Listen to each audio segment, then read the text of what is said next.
affair sparks widespread condemnation of intimidation of journalists in Cameroon. Private newspapers decry what lawyers have qualified as illegal arrest and detention of Mimi Mefo, Deputy Editor-in-Chief in charge of the English desk of Equinox Radio and Television, and other journalists.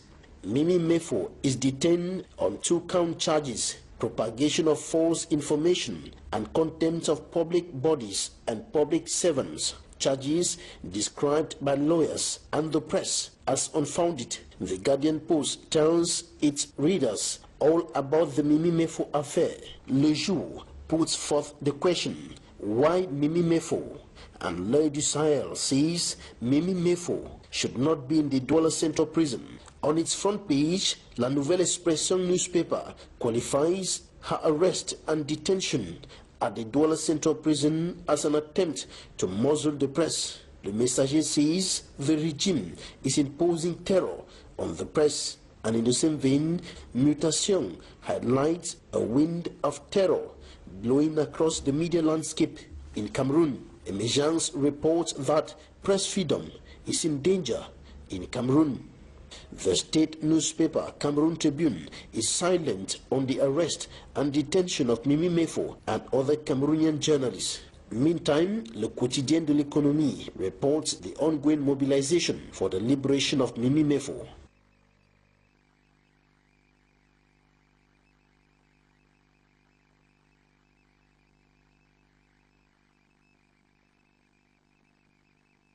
Incarceration of Mimi Mefo is what I've condemned with all my heart in the strongest terms, because this harassment on journalists, especially at a time like this, that journalists should go out and do investigative journalism to educate and sensitize and let the people know what is going on around them, is what the government is trying to block, because they have so many things to hide. The Minister of Information, Issa Churuma, who is accusing her that she had a cyber misrepresentation. He himself at one time made false statements when the Cameroonian army in the north killed women and children, killed families. When people said that the people killed, those people were the members of the armed forces of our country, Such rumor went onto the air to say there were lies, this and that. And when further investigation came up, it was proven that those were Cameroonian members of the armed forces, and he went to apologize. If he himself made those type of statements, among so many that I cannot give you a catalog of now, even the abduction of these children from PSS, EQUINOXE, reliable, authentic information reaching me indicate that these things were done by the organized team, by some high officials in government. And I seem to believe this because 3 Saturdays ago, the police opened fire on my driver and wounded him on his left ankle at the food market here, where they were there between 6:10 and 6:15.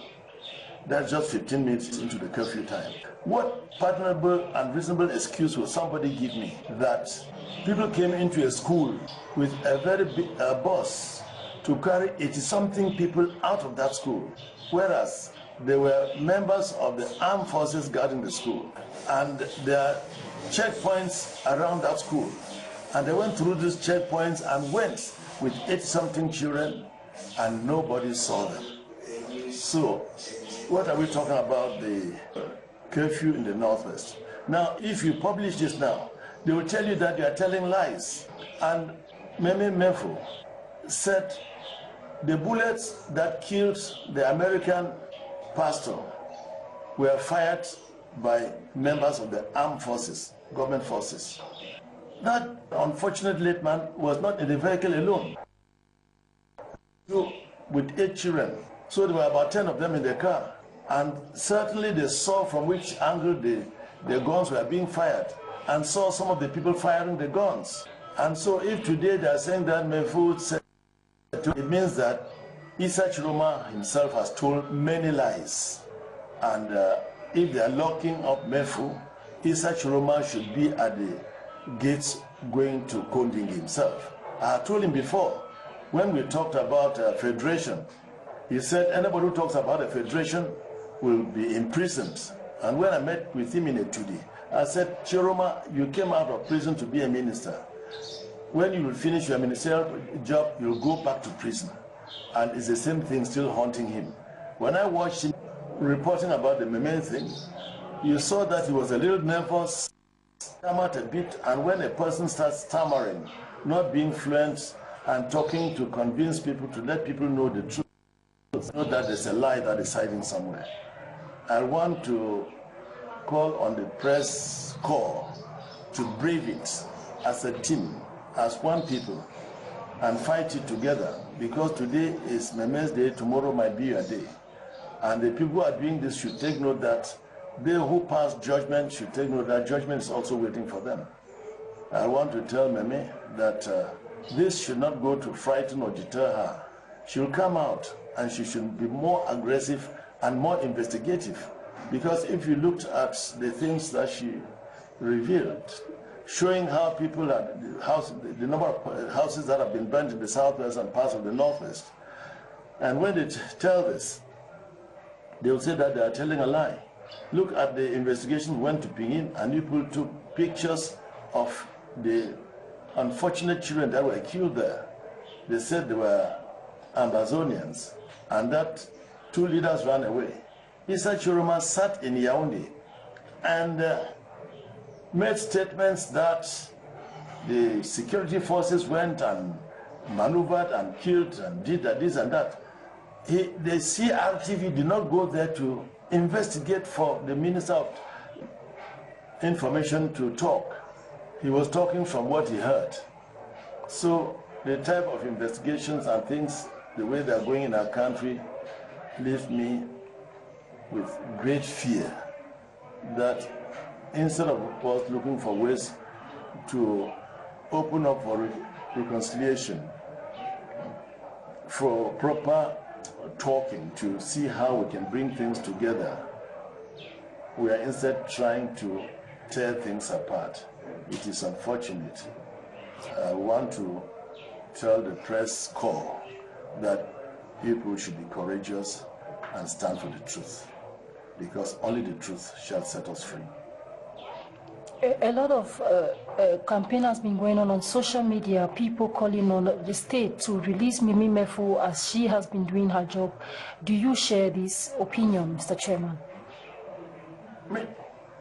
She was doing her job well, and I do not want the journalists to be intimidated.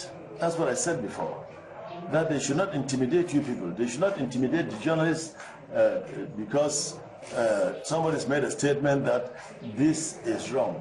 Can you investigate? And even let's go back to the case of the pastor, the American pastor killed. Today, there are techniques that they can take the bullet and examine and know which gun the bullet came from. Bullets are numbered. It's not just a careless bullet. And I will appeal to the American government that they should do everything to get the bullet. And if the Cameroon government already got the bullet, it means that they have something to hide. Because if they come up with their own analysis, I will not trust and I will not believe in.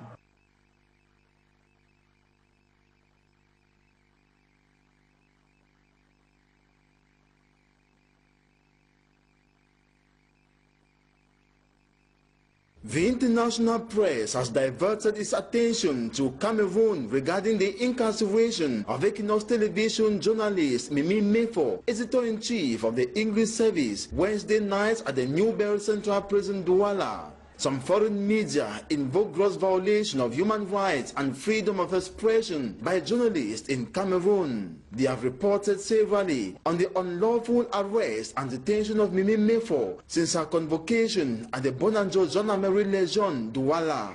BBC News in Pidgin tells Mimi Mefo freedom of speech still lies far away from Cameroon. The Citizen reports Mimi Mefo's detention for attacking state security as part of crackdown on journalists reporting on the Anglophone crisis. Same as Agence France Presse, Le Monde, RFI, African News, TV Segment, Jeune Afrique, to mention but a few, have connected themselves with the battery of lawyers who have rallied behind the English-speaking journalist for a release. Reporters Without Boundary, in a statement, demand immediate freedom to be granted Mimi Mefo, the brave journalist professionally covering the Anglophone crisis. The Anglophone crisis, the non-governmental organization emphasizes, is not a crime. That night, we talked to some local inhabitants who made us to understand that security forces were behind the burning of houses here in Balangi, but we could not independently verify the veracity of this information. The Center for Human Rights and Democracy in Africa, in its outing, condemns vigorously Mimi Mefo's arbitrary arrest and detention and demand her unconditional release. Before the reaction of the human rights group, the European Union branch in Cameroon had pledged its support to Mimi Mefo, awaited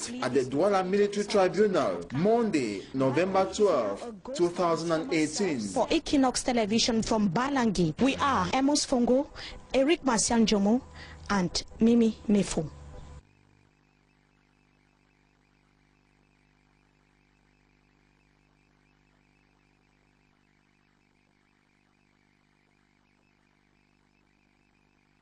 Every journalist, every reporter, every media person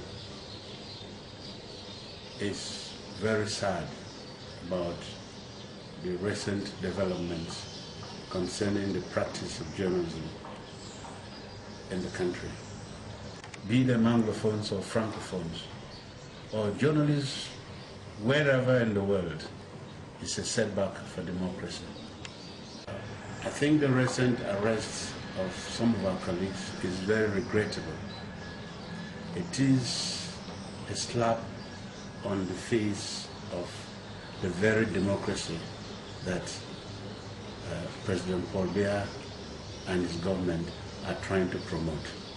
I think our democratic values do not permit the arrests, wanton arrests of journalists, no matter in what circumstance. I think journalists are contributing their bit to the progress of democracy and the progress of the country at large. Any arrest, any impeachment on this democratic right, on this inalienable right, puts us one step, if not two, behind. If there is one law that has never, from the day of inception, gone down well with the population, it is this law, this obnoxious law on terrorism. The manner in which it was crafted, I am not a legal person, but you can get expert opinion from lawyers, but the manner in which it was crafted and the way it was rushed through Parliament is something left to be desired. This law needs to be reviewed, and urgently so. Is it proper for journalists to be accused and dragged to the military court, whereas some say it's a civil offense? It is an aberration. It is not something that should happen. Journalists are not military people, so why do you arraign them in a military court? Journalists are civilians, performing civilian duties. If anybody thinks they have erred, take them to a civilian court and try them there, where they'll have access to their lawyers, to lawyers of their choice, and they should be defended.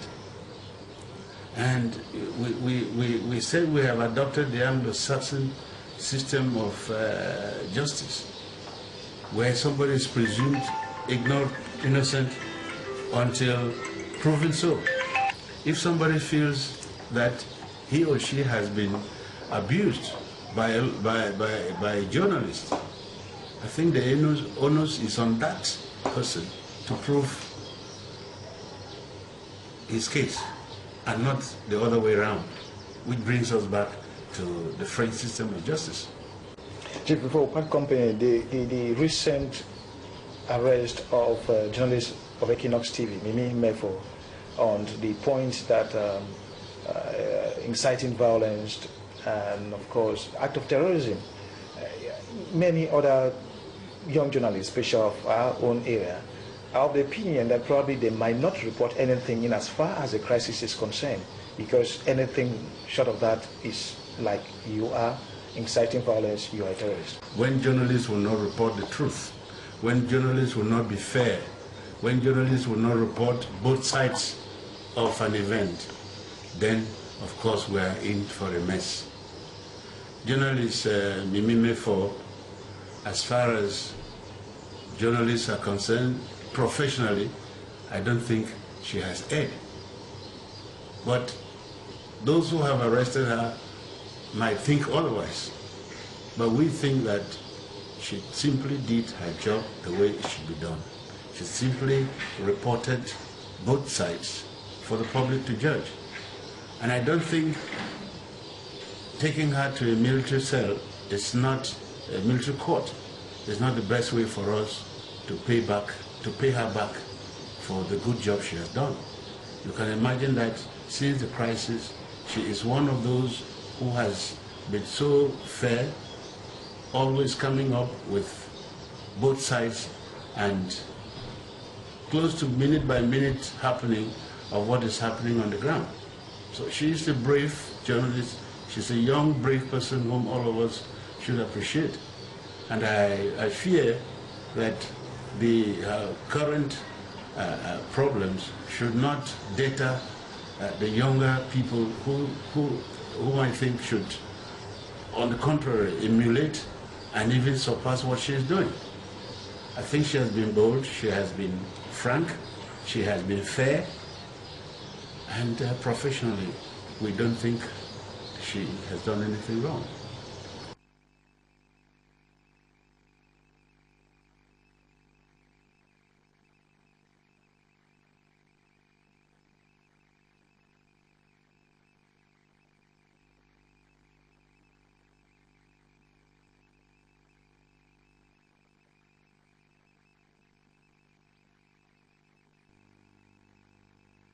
We are actually at the private residence of the DO, whose whereabouts up to now remains unknown. Local administrative authorities as well as security forces have been devising means, multiplying search as well as investigations to uncover his whereabouts ever since his disappearance on the 11th of February 2018. It should be noted, as you can see, we are actually at his private residence. This is the outdoor toilet of the divisional officer for Batibo in the northwest region of Cameroon. We are actually there. Security forces that are equally here on the ground guarding the properties of the divisional officer whose whereabouts up to now remains unknown. We can see that the area has been practically abandoned.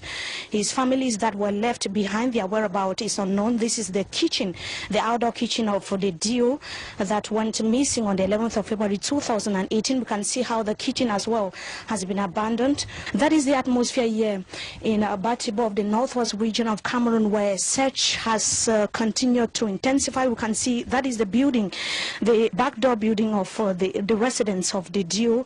We see how the windows and the walls of the building are practically dilapidated. We can see that the house has been abandoned since the incident occurred, despite the fact that a new DO was appointed by local administrative authorities. We are having information that is actually not resident here in Batibo of the northwest region of Cameroon. This is another view of the house of the DO for Batibo in the northwest region of Cameroon. Local authorities, security forces are there guarding the area. We could only find security forces. We could not find a soul in this area. It is, of course, a no-go area for the population, a no-go area for people, except for local administrative authorities. The senior divisional officer for Momo division in the northwest region of Cameroon was actually here to assure the population as well as security forces that they should multiply the search following the disappearance as well of the delegate of social affairs in the northwest region of Cameroon.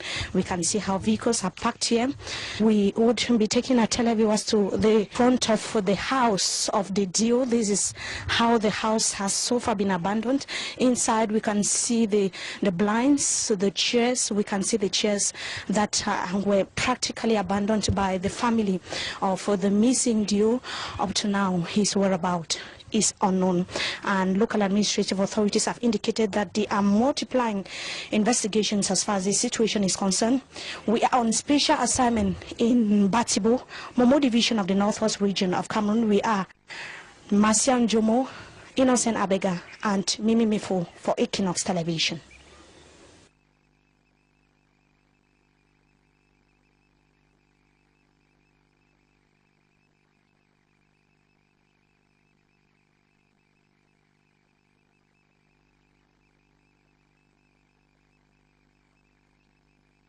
I think it's an unfortunate incident. It has saddened all of us who are in this profession. And we don't know why all this is happening, especially against the press, since this crisis in the two English-speaking regions of the country started. You know how many journalists have been locked up, arrested, detained in very difficult conditions.